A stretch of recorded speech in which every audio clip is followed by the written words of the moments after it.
விவசாயத்துல போதிய வருமானம் இல்லைன்னு இன்றைய காலகட்டத்துல அதுல இருந்து பலரும் வெளியேறக்கூடிய அதே சூழல்ல தான் எதையும் சாத்தியமாக்கி காட்ட முடியும் என்ற நம்பிக்கையோடு சாதனை படைத்திருக்காரு புதுக்கோட்டை மாவட்டம் சேந்தன்குடி கிராமத்தை சேர்ந்த விவசாயி செந்தமிழ் செல்வன். வணக்கம் ஐயா. வணக்கம். எனக்கு இப்போ 65 வயசாகுது. 72களிலே எஸ்எஸ்எல்சி முடித்தேன். இருந்தாலும் அந்த நேரம் அரசு வேலை இப்போலாம் நான் தாராளமாக கிடைக்கையில விவசாயத்தில் ஆர்வத்தினால விவசாயத்தை முன்னெடுத்தேன்.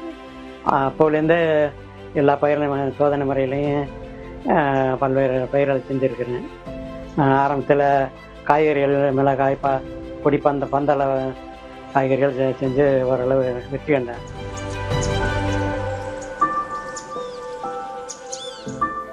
மிளகுல வந்து உங்களுக்கு ஒரு பக்கம் உங்களுக்கு வருமானம், அதை கடந்து நீங்க வேற என்ன மக்களுக்கு என்ன விவசாயத்துக்கு என்ன விழிப்புணர்வு கொடுக்குறீங்க? இப்போ நான் ஓரளவு மிளகு சமவெளியிலையும் மிளகு நல்லா காய்க்க வைக்கலாம்னு செஞ்சுருக்கேன்.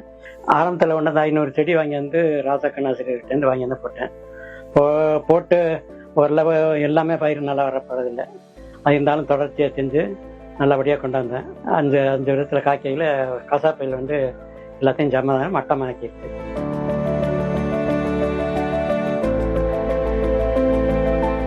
வேற ஆள்னாக்கா இனி ஒன்றும் செய்ய முடியாதுன்ட்டு போட்டு போய்ப்பேன். இருந்த தென்னை மரத்தெல்லாம் அப்புறப்படுத்திவிட்டு இருக்கிற மரங்களை அந்த கம்புகள் எல்லாம் எடுத்து நிமித்தி கட்டி இப்போ நல்லபடியாக காடு மாதிரி ஆக்கிடுறேன். முதல்ல மிளகு தோட்டமாக இருந்தது, இப்போ கசா புயல் தயாவில் மிளகு காடாயிருக்கு.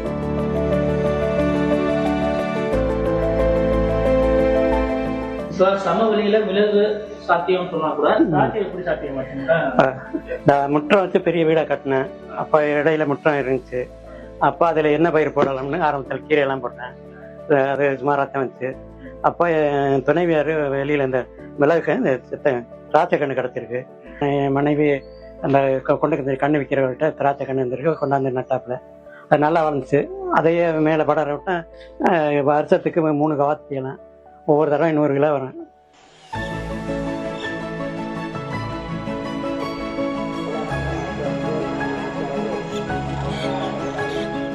நிலத்துல விவசாயம் பண்ணி பார்த்துருக்கோம், நீங்க செவத்துல பண்ணிருக்கீங்க, எப்படி சாத்தியா? இது மாதிரி வீட்டு செவத்திலையும் செய்யலாம். நல்லா அவருக்கு எடுத்துக்காட்டதான் ஆரம்பத்தில் ஒரு பயிர் செஞ்சால் நல்லா காய்ச்சி இப்போ நிறைய வீட்டை சுற்றி போட்டிருக்கேன். இப்போ இந்த வருஷம் 10 கிலோ வரும்.